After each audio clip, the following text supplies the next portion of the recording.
I want to digress here because it's tremendously important, and it is part indicative of the entire issue with this disease.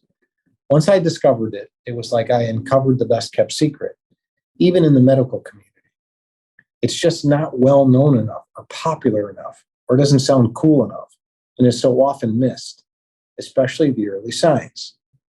I have referenced a few times that I had no symptoms that could or should have led to the diagnosis. That's only partially true.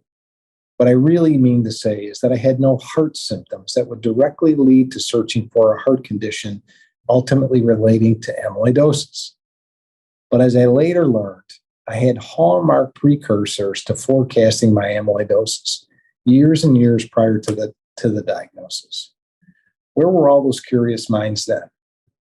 More than 5 years prior to the diagnosis, I had bilateral carpal tunnel syndrome. Given my various jobs and functions, this was truly odd. The doctors I had visited at the time attributed the condition to extensive motorcycle riding. Carpal tunnel is a fairly benign condition and easily treatable. So I guess who really cares? And I guess it sounded plausible enough at the time, motorcycle riding. Well, I later discovered that approximately 25% of the patients who are diagnosed with carpal tunnel also have wild-type amyloidosis. Let me repeat that.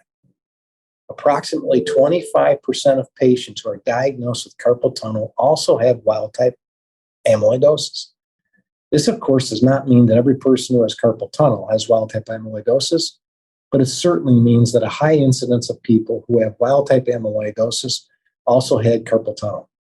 Moreover, the process to determine whether amyloidosis is present in carpal tunnel tissue is as simple as applying red Congo stain to the tissue. That's correct. The simple application of a stain to tissue removed from the patient during a very routine carpal tunnel surgery will reveal whether someone has amyloidosis, a deadly disease with no cure.